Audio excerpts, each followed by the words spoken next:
오늘 주시는 하나님의 말씀은 고린도후서 4장 16절 그리고 5장 10절까지 말씀을 우리 한 절씩 교독하겠습니다. 16절 제가 먼저 봉독합니다. 그러므로 우리가 낙심하지 아니하노니 우리의 겉사람은 낡아지나 우리의 속사람은 날로 새로워지도다.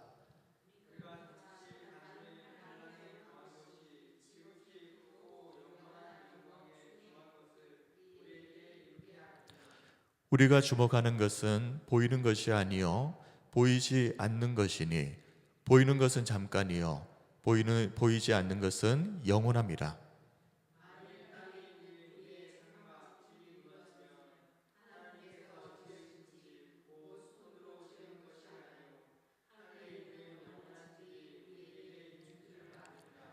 참으로 우리가 여기 있어 탄식하며 하늘로부터 오는 우리 처소로 덧입기를 간절히 사모하노라.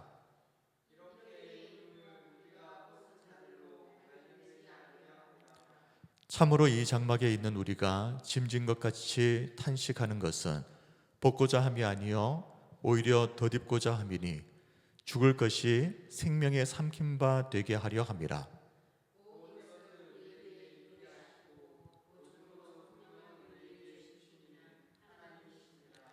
그러므로 우리가 항상 담대하여 몸으로 있을 때에는 주와 따로 있는 줄을 아노니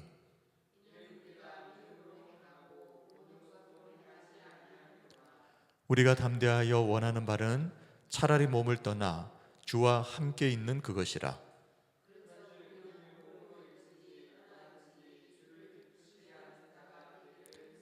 함께 하겠습니다. 이는 우리가 다 반드시 그리스도의 심판대 앞에 나타나게 되어 각각 선악간에 그 몸으로 행한 것을 따라 받으려 함이라. 아멘. 네, 오늘은 고린도후서 강의 5번째 시간입니다. 오늘 4장 그리고 5장 전반부를 살펴보면서 하나님의 말씀의 은혜를 나누고자 합니다. 사람이 살면서 낙심하는 이유가 무엇인가? 오늘 말씀을 보면 크게 두 가지를 이야기합니다. 16절, 17절 말씀을 보시면 첫 번째는 겉사람이 낡아지는 것, 나이가 들면서 몸이 점점 쇠약해져 가는 것, 이것 때문에 사람이 낙심하게 됩니다. 그런데 세월이 흘러서 겉사람, 이 육신의 몸 늙는 것은 누구도 막을 수가 없습니다. 그런데 이런 겉사람의 소망을 두고 살아간다라고 한번 생각을 해보십시오. 누구나 할 것 없이 언젠가는 필연적으로 낙심할 수밖에 없습니다. 늙지 않는 사람은 없고 언젠가 죽음은 다가올 것입니다. 그러나 바울은 우리는 겉사람이 낡아지는 것 때문에 낙심하지 않는다라고 말합니다. 그 이유가 무엇인지에 대해서 16절을 우리 같이 함께 읽어보겠습니다. 시작. 그러므로 우리가 낙심하지 아니하노니 우리의 겉사람은 낡아지나 우리의 속사람은 날로 새로워지도다. 아멘. 우리의 겉사람이 시간이 지나면서 낡아지는 것은 피할 수 없는 일입니다. 그런데 그것이 끝이라면 절망이고 낙심할 일이지만 우리의 속사람은 겉사람과는 달리 시간이 지날수록 더욱더 새로워지고 있기 때문에 우리는 낙심할 필요가 없다라고 바울은 말합니다. 바울이 그랬던 것처럼 성도는 겉사람의 소망을 두고 살아가는 사람이 아닙니다. 예수님을 믿는 성도는 눈에 보이지는 않지만 하나님의 나라, 영원한 하나님의 나라에 소망을 두고 살아가는 사람이 바로 성도다. 그러므로 성도가 주목해야 하는 것은 무엇이겠습니까? 늙고 쇠약해지는 그 사람이 아니라 날마다 새로워지는 속사람, 이 속사람을 우리가 항상 주목하면서 살아야 되는 것입니다. 속사람이 뭐냐? 굳이 이야기를 한다면 우리의 겉사람 안에 하나님께서 담아 놓으신 영혼, 이 영혼을 우리가 속사람이라고 할 수 있지 않겠습니까?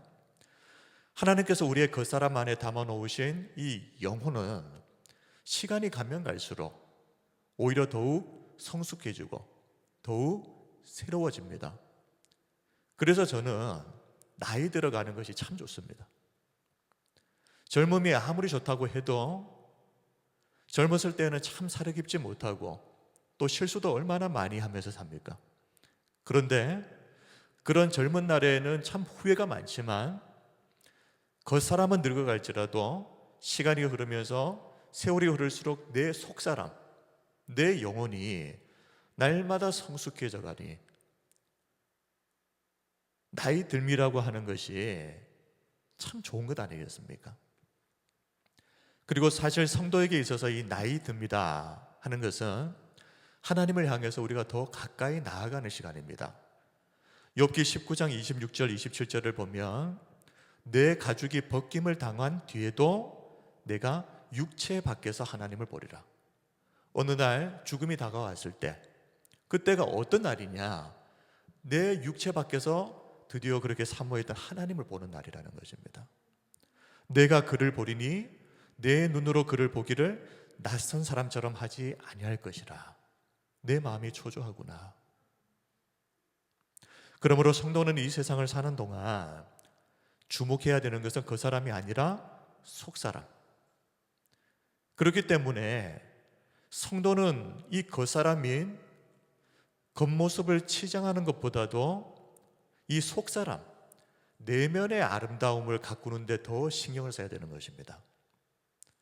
베드로전서 3장 3절에서 4절 말씀, 너희의 단장은 머리를 꾸미고 금을 차고 아름다운 옷을 입는 외모로 하지 말고 그랬습니다.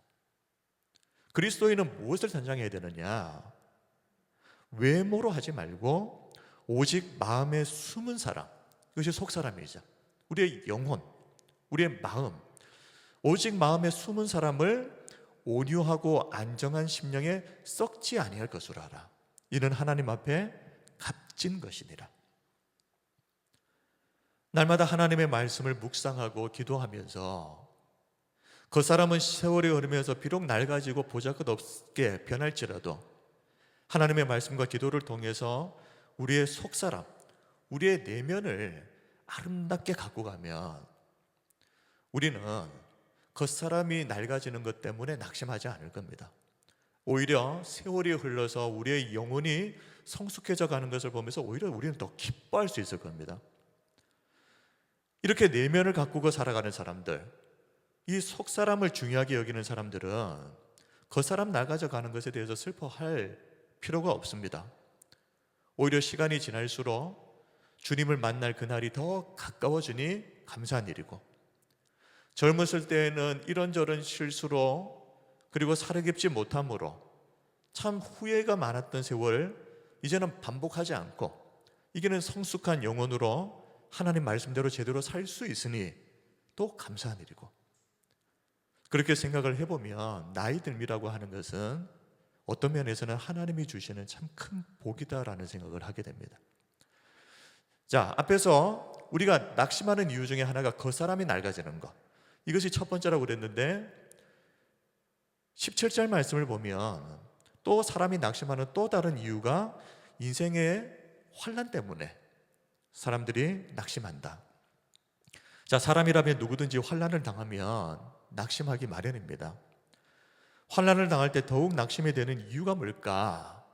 한번 곰곰이 한번 생각해 보시면요, 왜 환난을 당할 때마다 우리의 마음이 낙심할까? 첫 번째는 환난을 실제보다 너무 크게 과장하는 경향이 있습니다. 그리고 두 번째는 이 환난이 끝나지 않을 것 같은 불안감 때문입니다. 그래서 사람들은 환난을 만날 때 있는 것보다 훨씬 더 과장해서 염려하고 걱정하고 또 이것이 끝나지 않을 것 같다 하는 불안감 때문에 낙심을 하는 겁니다. 근데 사도 바울은 17절을 보면 이 환난에 대해서 우리가 꼭 알아야 되는 아주 중요한 사실 두 가지를 말하는데요, 17절을 보십시오. 우리가 잠시 받는 환난에 경한 것이, 잠시 받는 환난에 경한 것이 지극히 크고 영원한 영광에 중한 것을 우리에게 이루게 함이니. 자, 잠시 받는 것이다. 끝이 있다는 것입니다. 그리고 환난은 경한 것이다. 우리는 환난을 과장해서 사람이 절대 감당하지 못할 것처럼 과장하는 경향이 있는데, 그 환난의 실체를 정확하게 보면 사실 그 환난이 경한 것이다. 아니, 우리가 환난을 당할 때 그게 경하다고 느끼는 사람이 누가 있습니까? 근데 사도 바울은 왜 이 환난을 경한 것, 알고 보면 경한 것, 왜 그렇게 말을 하는 것이겠습니까? 그것은 하나님께서 우리에게 환난, 다른 말로 하면 시험을 주실 때 우리가 감당하지 못할 시험은 아예 주시지 않기 때문에 그런 것입니다. 감당치 못할 시험을 주신다면 중한 것이어야 되죠. 근데 사도 바울이 경한 것이라고 말하는 것은 충분히 감당할 수 있는 만큼의 시험, 환난을 하나님께서 주신다는 것. 그러니 감당할 수 있으니 경한 것이다. 고린도전서 10장 13절이 그 말씀입니다. 사람이 감당할 시험밖에는 너희가 당한 것이 없나니 오직 하나님은 미쁘사, 하나님은 믿으실 만한 분이다. 하나님께서 이렇게 말씀하시면 반드시 그런 것이다. 하나님은 미쁘사 너희가 감당하지 못할 시험 당함을 허락하지 아니하시고 그랬습니다. 시험 당할 즈음에 또한 피할 길을 내사 너희로 능히 감당하게 하시느니라. 우리에게 감당할 수 있는 시험을 주시기 때문에 성도에게 닥친 환난은 끝이 없는 그런 환난도 아닐 뿐더러 감당할 수 있기 때문에 경한 것이다. 사도 바울이 17절에서 그렇게 말씀하는 이유가 바로 여기에 있습니다. 자, 앞에서 고난은 항상 실제보다 과장되어 있다라고 말씀을 드렸는데요, 그것을 잘 보여주는 그것이 존 버년의 천로 역정이라고 하는 책을 보시면 사람이 많은 경우 환난의 겉모습 때문에 지레 겁을 집어먹는 경향이 있구나 하는 것을 보여주는 내용이 있습니다. 자, 주인공인 크리스천이 고난의 언덕 위에 이르렀을 때에 맞은편에서 두 사람이 막 달려왔습니다. 한 사람의 이름은 겁쟁이였고 또 한 사람의 이름은 의심쟁이였습니다. 겁쟁이는 왜 지금 돌아오고 있느냐 물어보니까 앞으로 갈수록 더 위험한 것들을 만나기 때문에 나는 겁이 나서 도저히 이 길 못 가겠다 하고 돌아온다는 것입니다. 그 의심쟁이는요, 앞에 사자가 두 마리가 있다는 겁니다. 이 사자들이 달려들 것 같아서 나는 지금 다시 돌아간다. 자, 크리스찬이 이들의 말을 듣고 이제 조금 겁이 난 겁니다. 진짜 이 사람들이 말한 대로 그런 일이 앞에 기다리고 있으면 어떡하지? 그래서 아름다움이라고 하는 저택을 발견했는데 이 집에서 좀 하룻밤만 쉬어갔으면 좋겠다 생각을 하고 걸음을 재촉했는데요, 실제로 앞에 겁쟁이와 의심쟁이가 말했던 사자 두 마리가 어슬렁어슬렁 거리고 있는 겁니다. 크리스천이 그 사자를 보면서 잔뜩 겁을 집어먹고는 뒷걸음질을 치는데, 그때 마침 그 저택에 문 앞에서 경계를 서고 있었던 문지기가 크리스천을 향해서 뭐라고 소리치는가 하면요, 당신은 그렇게 용기가 없으시오. 사자들을 무서워할 것 없어. 저 사자들은 사실 사슬에 묶여 있는 것이요. 사자가 거기에 묶여 있는 이유는 현재의 믿음을 시험해보고 믿음이 없는 자들을 알아보기 위해서 거기 놓여 있는 것이요. 그리고 길 한가운데로만 걸어가면 아무런 상처도 입지 않을 거요. 자, 문지기의 말이 사실이었습니다. 조심스럽게 길 한가운데로, 이 문지기가 말한 대로 좌로도 우로도 치우치지 않고 딱 문지기가 말한 그 정중앙 한가운데로 쭉 걸어가 보니까요, 그렇게 으르렁거리던 사자들이 묶여 있는 겁니다. 그리고 걸어가는 동안 크리스찬에게 아무런 해도 끼치지 못하는 겁니다. 크리스찬이 보았던 이것이 겁쟁이와 의심쟁이가 만났던 그 두려움의 실체였습니다. 자, 문지기가 한 말 중요한 두 가지라고 말씀드렸는데요, 왜 사자가 거기 묶여 있는가? 믿음을 시험하기 위해서, 테스트하기 위해서. 이 사람이 진짜 믿음이 있는지, 아니면 이 사자를 보고도 믿음을 가지고 그곳을 지나갈 수 있는 진짜 믿음이 있는지 아니면 그것을 보고 지레 겁을 먹고 도망가 버리는 가짜 믿음을 소지한 자인지, 이것을 알아보기 위해서 사자가 거기에 묶여 있다. 그리고 두 번째는 길 한가운데로 가면 진리에서 좌로도 치우치지 않고 우로도 치우치지 않는 말은 무슨 말이겠습니까? 하나님이 말씀하신 그대로. 그래서 지난 시간에도 말씀드린 것처럼 말씀에 가감하지 않는 겁니다.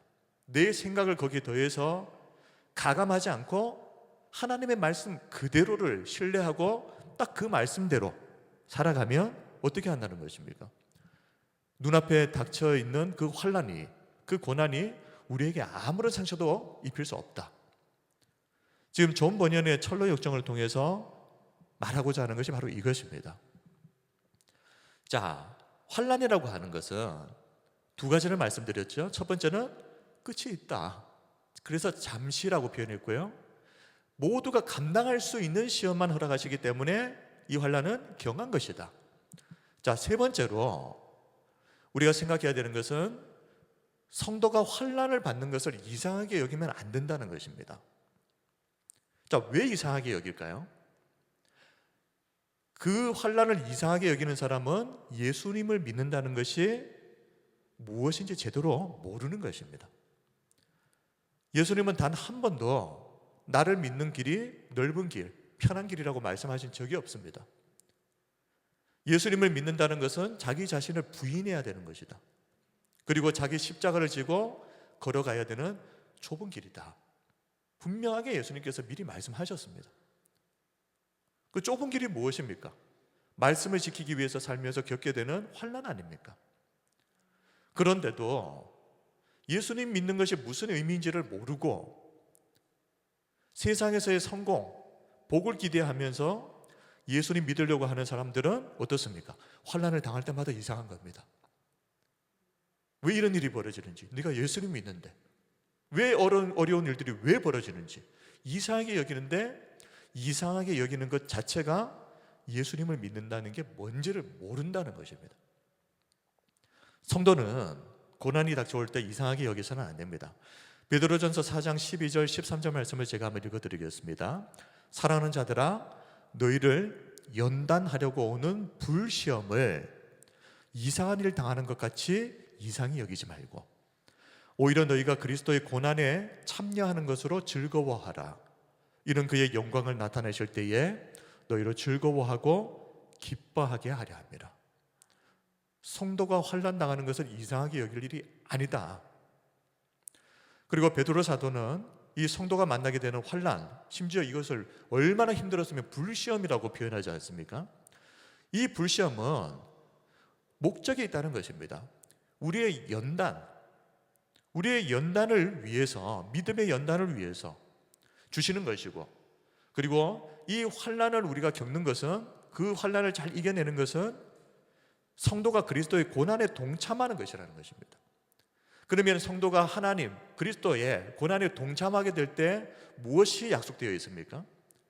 그리스도의 영광도 함께 누린다.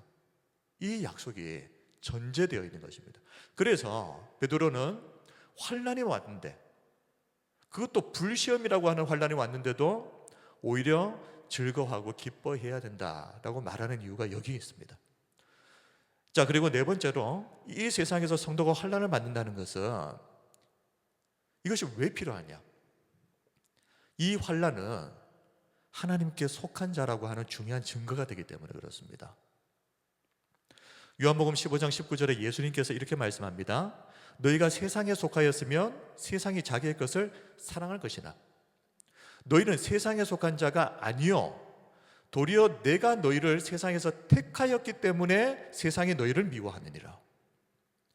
우리가 세상에 속한 자였다면 세상에 우리를 힘들게 할 이유가 없습니다. 믿음대로 살려고 하지 않는데 고난이, 어려운 일들이 생길 리가 없습니다. 그런데 우리가 세상에 속한 자가 아니라 누구에게요? 하나님께 속한 자이기 때문에 세상이 우리를 향해서 계속해서 미워하고 힘들게 하는 것은 당연한 것이다. 즉, 이 환난이라고 하는 것은 우리가 세상에 속한 자가 아니라 하나님께 속한 자라고 하는 증거라는 것입니다. 디모데후서 3장 12절에 무릇 그리스도 예수 안에서 경건하게 살고자 하는 자는 박해를 받으리라. 똑같은 말씀 아닙니까? 경건하게 살지 않고 세상 사람들처럼 똑같이 살려고 하면요, 박해받을 일 없습니다. 똑같은데요. 우리 편이죠, 뭐 그냥. 그런데 세상이 박해하는 것은 다르기 때문입니다. 그러므로 성도로서 믿음대로 살기 때문에 세상에서 환난을 당하는 것을 이상하게 여기지도 마시고, 오히려 그 환난이 내가 하나님께 속한 증거구나라는 확신을 가지시기 바랍니다. 이 네 가지를 안다면 성도가 이 땅을 살아가면서 환난을 당하면서 낙심할 이유가 없는 것입니다. 자, 그렇다면 이제 5장에 들어가면, 이제 5장에는 장막집이라고 하는 단어가 나오는데요, 우리가 주목해야 할 것이 눈에 보이는 것이 아니라 이것을 우리가 겉사람, 눈에 보이지 않지만 영원한 하나님의 나라, 우리가 주목해야 될 것이 그것에 대해서 구체적인 실제 예에 대한 적용을 다루고 있습니다. 자, 바울은 5장에서 다시 한번 이 겉사람이 뭐죠? 아까 인간의 육신, 몸이라고 했지 않습니까? 이 인간의 육신에 대해서 언급을 하는데요, 뭐라고 이야기하는가 하면 장막집이라고 이렇게 표현을 합니다. 자, 이 장막집, 인간의 육신이 눈에 보이지만 유한한 것, 잠시 있다가 없어지는 것이라면 성도는 무엇을 바라보며 살아야 되느냐? 잠시 있다가 없어지는 이 장막집이 아니라, 육신이 아니라 영원한 하나님의 나라를 바라보면서 살아야 된다. 고린도후서 5장 1절 말씀을 보십시오. 만일 땅에 있는 우리의 장막집이 무너지면 하나님께서 지으신 집, 곧 손으로 지은 것이 아니요 하늘에 있는 영원한 집이 우리에게 있는 줄 아느니라. 우리는 압니다. 이 땅에서의 이 육신의 장막이라고 하는 이 몸은 잠시 있다가 없어지는 것인데, 그러면 잠시 있다가 없어진다고 해서 그럼 끝이냐? 그것이 아니라 이 유한한 몸의 생명이 끝이 나고 나면 영원한 하나님의 나라가 예비되어 있다 하는 것을 우리가 안다는 것입니다. 인간의 몸은, 이 장막집은 아무리 잘 가꾸고 관리한다고 해도 언젠가는 무너질 수밖에 없는 유한한 것입니다. 모든 사람이 꼭 기억해야 하는 것이 바로 이것입니다. 인간의 몸은 유한하다. 그렇기 때문에 이 땅에서의 삶은 영원하지 않다. 근데 살다 보면요, 이 사실을 자꾸만 잊어버릴 때가 많습니다. 특히 언제 있느냐? 좋은 일이 많을 때입니다. 하는 일마다 잘 되고, 그리고 뭐 생각했던 것 이상으로 소득을 얻고, 그럴 때에 어느 순간 사람이 죽는다라고 하는 사실, 인간의 몸이 유한하다라고 하는 사실을 순간 잊어버립니다. 근데 죽음을 잊는다 하는 것이 이게 굉장히 무서운 일입니다. 성공과 형통이 주는 저주라고 할 수 있습니다. 하박국서나 예레미야서를 보게 되면 세상의 악인들이 왜 잘 됩니까? 라고 하는 질문을 계속 던지지 않습니까? 그들은 믿는 자들에게서 나타나는 고난도 없고, 심지어 죽을 때도 평안하게 죽고, 세상에서 살아가면서도 물질의 풍요와 성공을 누리고, 근데 그게 뭐라고요? 하나님의 성전에 들어갔을 때 무엇을 깨닫게 됩니까? 악인의 종말을 깨달았다 그러지 않습니까? 그렇게 살다가 끝나버리는 겁니다. 자신이 죽는다, 이 죽음 이후에 하나님의 심판이 있다라고 하는 것을 까맣게 잊어버리고 그렇게 성공에 취해서 살다가 어느 날 아무런 준비도 없이 하나님 앞에 서게 된다는 것입니다. 그래서 무엇이라고요? 이것은 저주라는 것입니다. 부러워해야 할 것이 아니다라는 거, 성경에서 끊임없이 반복해서 말하는 것이 그것입니다. 악인의 형통 부러워하지 마라. 저건 저주다. 저렇게 살다가 마지막에 어떤 종말을 맞이하게 되는지를 성전에 들어와서 깨달아라.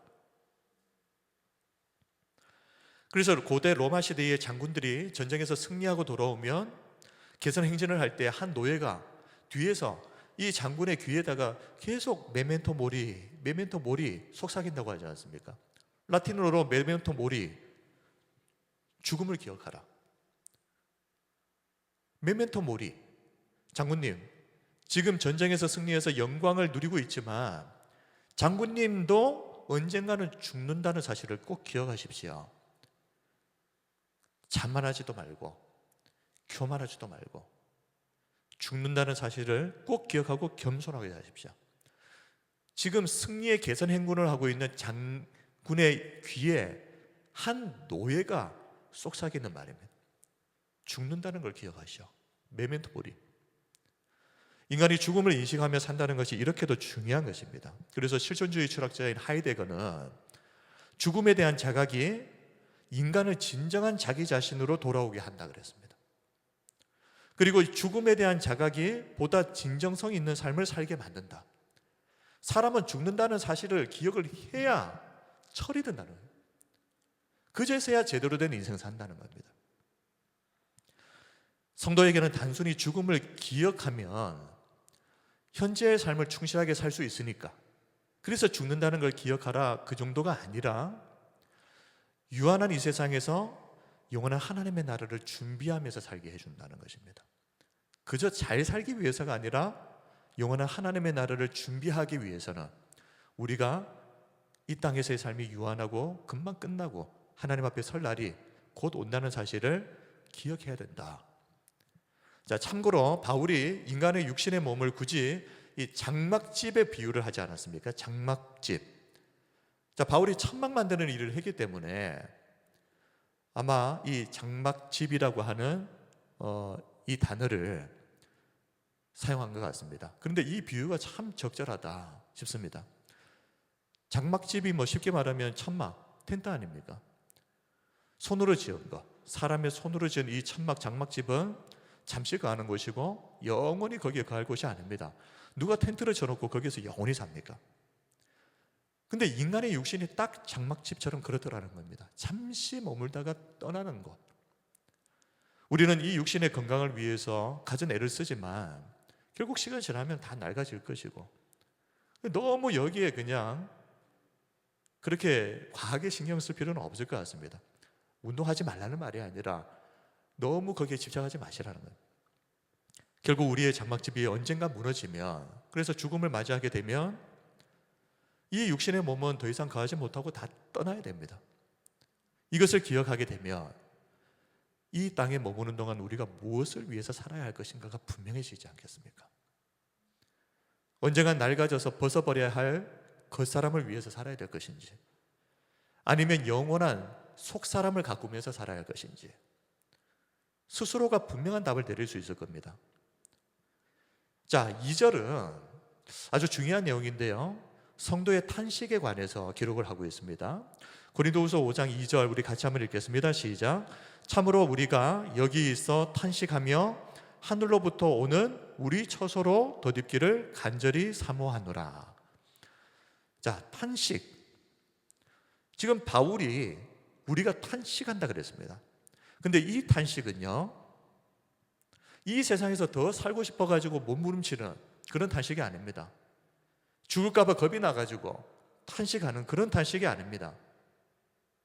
바울이 말하는 이 탄식은 반대입니다. 바울의 마음은 정말 원하는 것은 지금이라도 당장 이 육신의 겉사람을 벗어버리고 장막집을 벗어버리고 사모하는 하나님께 가는 것. 그런데 왜 탄식합니까? 하나님께서 부르시지 않으니까 하지. 그래서 내가 원하는 것은 지금이라도 당장 하나님께 가고 싶은데 하나님께서 허락하지 않으셔서 이 땅에서 살아내야 될 그 삶에 대한 탄식입니다. 그러니까 죽는 것에 대한 탄식이 아니라 살아야 되는 것에 대한 탄식. 지금 바울이 그 탄식을 말하고 있습니다. 빌립보서 1장 22절에서 24절을 보면, 자, 바울은 내가 진짜 원하는 것은 빨리 이 세상에서의 삶을 끝내는 것이다. 그래서 사랑하는 주님의 곁으로 빨리 가는 것, 그게 정말 내가 원하는 것이다, 이렇게 말했는데요, 한번 들어보십시오. 빌립보서 1장 22절부터 24절입니다.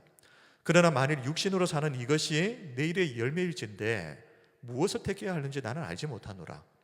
내가 그 둘 사이에 끼었으니, 자, 죽음과 생명, 이 둘 사이에 끼었으니 내가 원하는 건 뭐라고요? 차라리 세상을 떠나서 그리스도와 함께 있는 것이 훨씬 더 좋은 일이라 그렇게 하고 싶으나 내가 육신으로 있는 것이 너희를 위하여 더 유익하리라. 사도 바울은 하나님의 품에 빨리 안기고 싶었습니다. 훨씬 더 좋은 일이라. 죽는 것 사는 것 둘 중에 하나 선택하라면, 나에게 그것을 선택할 수 있는 자유가 있다면 나는 빨리 죽어서 하나님의 품에 안기는 것을 선택하겠다. 그러나 그렇게 하고 싶지만 하나님께서 허락을 하지 않으신다. 바울이 이 세상에서의 삶이 빨리 벗고 싶다라고 말을 하는 이유는 이 세상에서의 삶이 실제로 바울에게는 고통과 고난의 연속이었기 때문에 그렇습니다. 사람들로부터 조롱과 멸시를 당하고 돌을 맞고 또 매를 맞고 몇 번이나 죽을 고비를 넘기면서 바울은 그때마다 뭐라고 기도했겠습니까? 하나님, 이제는 저 좀 데려가 주십시오. 아마 그렇게 기도하지 않았겠습니까? 근데 하나님은 그때마다 사도 바울을 사람들이 거의 죽여놨더니 하나님이 다시 살려서 일어나게 해버리십니다. 이유는 바울에게 아직 감당해야 할 사명이 남아있었기 때문입니다. 이것이 바울의 탄식입니다. 하나님께 빨리 가고 싶은데 못 가고 있다는 것, 그리고 이 고통스러운 세상을 살아내야 된다는 것, 이것을 탄식합니다. 8절에서도 같은 말씀을 하고 있죠.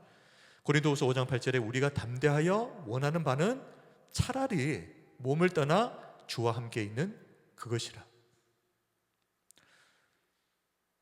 중요한 것은 이 바울의 이 말을 통해서 우리가 무엇을 알 수 있습니까?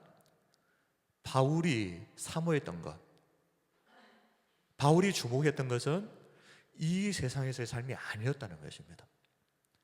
바울이 정말 원했던 것은 하나님의 나라였습니다. 빨리 이 세상에서의 고통스러운 삶을 끝내고 하나님의 품에 안겨서 안식하는 것. 바울은 평생을 그것을 사모하면서 살았다는 겁니다. 죽는 그날을 고대하면서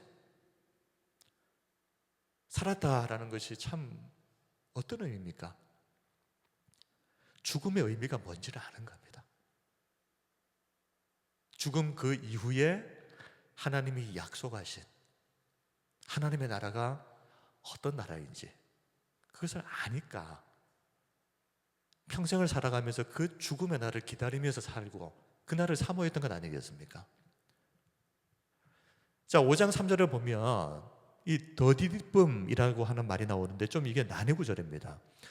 자, 3절에 보면 이렇게 입음은 우리가 벗은 자들로 발견되지 않으려 함이라. 자, 이렇게 입었다. 무엇을 입었다는 말이죠. 무엇을 입었느냐?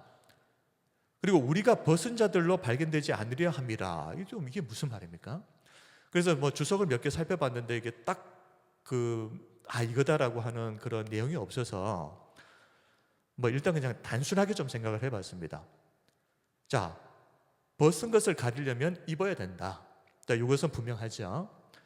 그래서 이렇게 입으면 우리가 벗은 자들로 발견되지 않으려 함이라. 자, 벗은 자들로 발견되지 않으려면 입어야 된다. 자, 그러면은 뭘 입는다는 것인가? 여기서 말하는 이 입는다는 것은 영원한 옷을 말하는 것입니다. 잠시 잠깐 입었다가 벗어야 되는 옷이 아니라 영원한 옷, 하나님의 나라. 자, 그러면 이렇게 설명할 수 있겠죠. 하나님의 나라를 이 영원한 옷으로 우리가 생각을 하고 이 영원한 옷으로 유한한 것, 그것이 뭡니까? 현세의 삶이죠. 우리가 이 땅에서 살아가는 삶, 이것을 가린다는 겁니다. 옷을 입듯이 입어서 가린다. 그러면 이게 왜 중요하냐? 반대로 생각해서 영원한 하나님의 나라를 유업으로 받지 못하는 사람, 이 사람은 결국 이 땅에서의 유한한 삶이 끝이 나면은 어떻게 된다는 겁니까? 벗은 자들처럼 수치를 당하게 된다, 이 말입니다. 영원한 하나님의 나라를 유업으로 받아서 그 수치를 가리운 자와 가리우지 못해서 이 세상에서의 삶이 끝나면 수치가 다 드러나 버리는 사람, 아마 이렇게 해석을 할 수 있을 것 같고요. 이 해석이 4절을 보면 조금 더 분명해지는 것 같은데, 4절, 참으로 이 장막에 있는 우리가 짐진 것 같이 탄식하는 것은, 자, 벗고자 함이 아니요 그랬습니다. 요걸 기억하시고 오히려 덧입고자 함이니 죽을 것이 생명에 삼킨 바 되게 하려 함이라. 자, 이 말씀은 이 세상에서의 삶을 살아가는 동안에는 우리의 삶이라고 하는 것이 무거운 짐을 지고 거기에 눌려서 살아가는 것처럼 고통스럽고 힘든 삶이라는 겁니다. 자, 그래서 탄식합니다. 그죠? 너무 힘드니까 죽고 싶어요. 이 삶을 그냥 벗어버리고 싶어요. 그런데 그게 아니라 성도가 해야 되는 말은 너무너무 힘드니까 그냥 포기하고 그냥 벗어버리고 싶다는 말이 아니라 오히려 덧입고자 함이니 하늘의 집을 덧입는다. 우리에게 주어진 이 세상에서의 삶은 힘들다고 해서 그냥 벗어 던질 수 있는 삶이 아니라 성도가 힘들어도 끝까지 살아야 하는 이유, 우리에게 사명이 있고 또 그 사명 뒤에 하나님의 나라라고 하는 보답이 있다. 그래서 우리가 이 땅을 살아내야 하는 이유가 여기 있다는 것입니다. 세상 사람들은 소망이 없죠. 죽음 위에 천국이 없으면 덧입을 게 없습니다. 그러면 이 사람들은 이 상황에서의 삶이 끝이 나고 나면 수치가 그대로 다 드러나 버릴 겁니다. 그런데 하나님의 나라로 덧입고 힘들지만 고통스럽지만 사도 바울처럼 하루하루 버티고 살아내는 사람, 이 사람들이 어떤 사람이냐? 하나님의 나라를 덧입고 사는 사람들이라는 것입니다. 자, 고린도후서 5장 5절을 보면 죽음을 넘어서 영원한 하나님의 나라에 대한 이 약속, 그리고 그 보증이 무엇이냐? 만약에 우리가 하나님의 나라가 있다라고 생각을 하고 그것을 믿고 살았는데 없으면 어떻게 되는 것입니까? 그러면은 그 하나님의 약속이 분명히 맞다라고 하는 확신을 우리가 그러면 어디에서 얻을 수 있느냐? 5절을 보시면 곧 이것을 우리에게 이루게 하시고 보증으로 성령을 우리에게 주신 이는 하나님이시니라. 우리에게 이루게 하실 분, 약속하신 대로 그대로 이루어지게 하실 분도 하나님이시고, 그 보증, 내가 이 약속을 반드시 지킨다 하는 그것을 보여주는 보증으로 성령을 우리에게 주신 분도 하나님이시다. 영원한 나라를 주시겠다고 약속하신 분도 하나님이시고 그것을 반드시 이루겠다는 보증으로 성령을 주신 분도 하나님. 이것이 하나님이 약속하신 그 나라가 분명히 있다라고 하는 것을 확신해야 되는 이유입니다. 이것을 우리가 확신하기 때문에 성도가 담대하게 이 땅에서의 삶을 살 수 있는 것이죠. 6절, 7절 말씀을 보십시오. 그러므로 우리가 항상 담대하여 몸으로 있을 때에는 주와 따로 있는 줄을 아노니. 몸으로 있을 때는 어쩔 수 없습니다. 주님과 공간적으로는 떨어져 있는 그것은 현실입니다. 그러나 7절, 이는 우리가 믿음으로 행하고 보는 것으로 행하지 아니함이로라. 성도는 어떤 사람이냐? 눈에 보이는 것을 가지고 판단하는 사람이 아니라 믿음입니다. 믿음. 하나님이 말씀하신 것을 믿는 믿음으로 눈에 보이지 않지만 반드시 이루어질 하나님의 약속을 바라보고 그것을 보면서 잠시 잠깐 주님과 떨어져 있는 이 시간에 인내하면서 살아내는 사람, 이 사람이 성도고, 성도가 이 땅에서 담대하게 살아내야 될 이유가 바로 여기에 있다. 자, 말씀의 이제 결론입니다.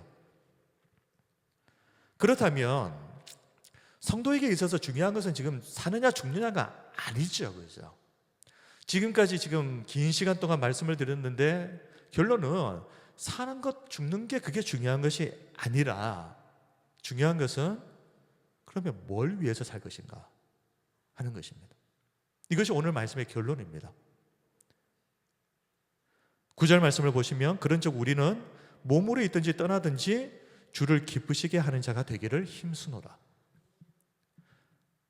잠시 있다가 없어질 겉사람이 아니라 영원한 속사람, 영원한 하나님의 나라를 바라보고 사는 사람은 무엇을 위해서 살아야 되느냐?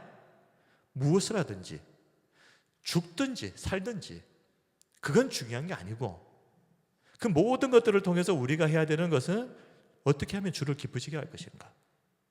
이것을 삶의 목적을 가지고 목적으로 삼고 살아야 된다. 근데 그럼에도 우리가 이 땅에서의 삶이 중요한 이유가 무엇이겠습니까?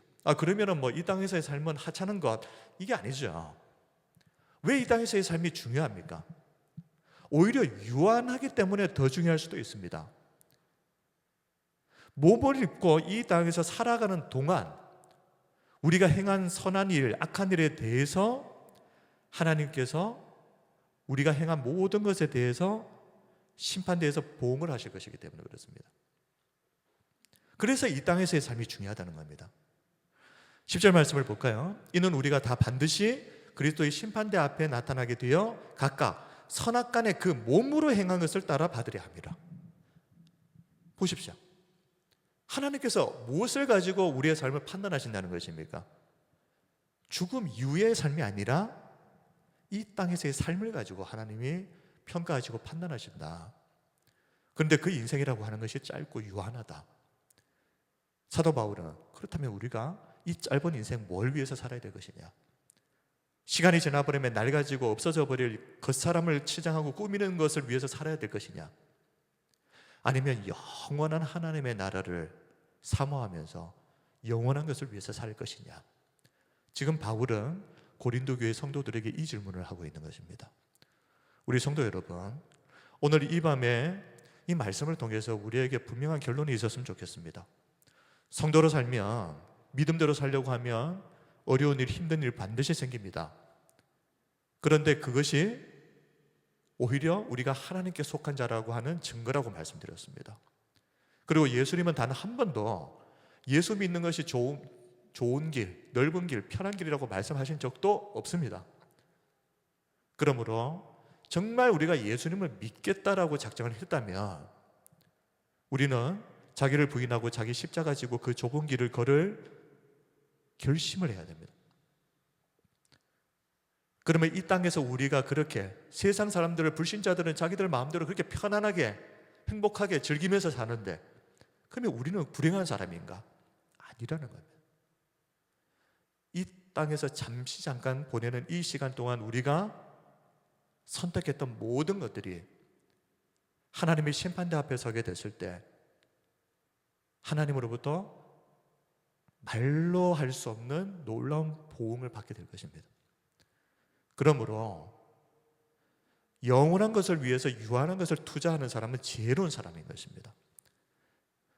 우리가 한 주간을 살아가면서도 사도 바울을 통해서 전해진 이 말씀을 통해서 우리는 무엇을 위해서 살고 있는지를 한 번 더 돌아보고 부족한 중에 더 하나님의 은혜를 구하고 이 유한한 땅에서 그 사람을 위해서 사는 인생이 아니라 속사람 내면을 가꾸고 영원한 하나님의 나라를 위해서 살아가는 우리가 될 수 있도록 기도하시는 저와 우리 성도님들 다 되시기를 주님의 이름으로 축원드립니다.